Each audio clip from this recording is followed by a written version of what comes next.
in 1972, the summer of 1972, my friend John Rivington and I came to Perth.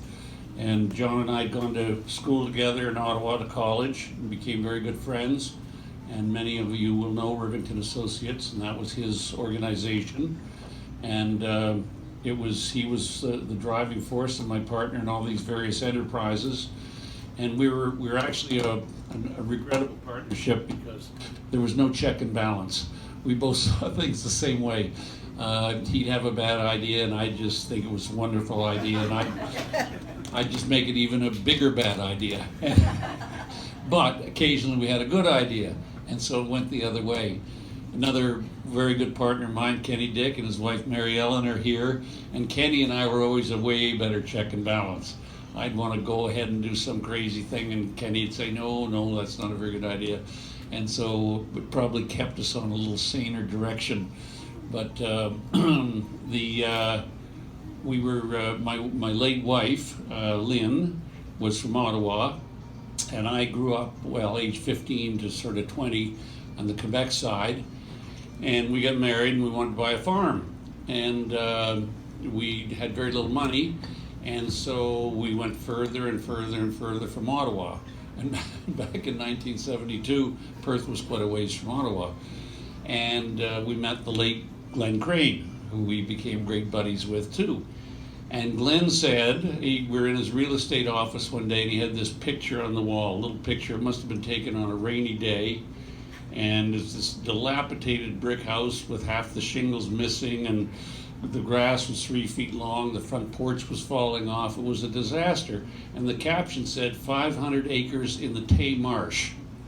I said, Glenn, for a smart guy, this is not good marketing. Why would anybody, you say the Tay Marsh, who's going to go and buy a farm in a marsh? Anyway, so I never went.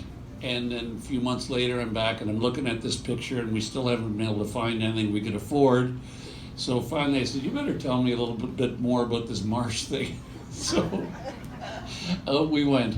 And we bought the original farm out there from a man named Charlie Bolton. Deb Bolton's, Deb was in the insurance business, wasn't he? Yeah. And it was the old Bolton farm. And everybody would know where Millarbrook Way is. That goes up to our farm.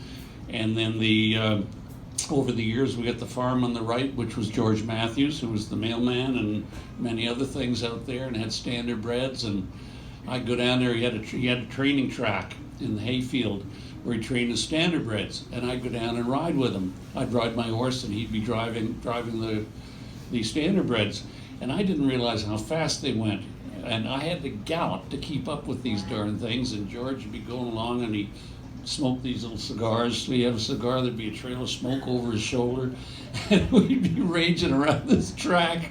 And over the years we've since really fixed the track up and got very good footing, and we use a lot. But George was convinced we should have that farm. He said, Ian, you need that farm for your horses. My hay fields are better than yours, and you need this farm. And some developers were after him for that land, and he came to me and said, Ian, I want you to have this farm. And he just insisted, because nobody in his family was interested in it, and he loved his farm and just wanted us to have it, so we had it. And then on the other side of the road, there was another 100 acres, and we acquired that over the years. And that is Millarbrook Farm, and we have been there since 1972. I came back from my first Olympics in Munich, and we closed the deal when I got back. And like I say, we didn't have much money, and we made the house livable and the barn serviceable. And Lynn had a riding school out there. There was no arena, and Ken, you put that light up in the tree, didn't you? He found this great big light, and he hung it up in a tree in the backyard. And this is the middle of winter now. And there was a trail around, and Lynn would get all her school horses and all the students out there, and around the circle they'd go in 3 feet of snow with this light at night in the middle of February. And we're all Karens and Tice's students. See how spoiled you are. If you'd ridden with Lynn, you'd be out in that snowbank going around in circles.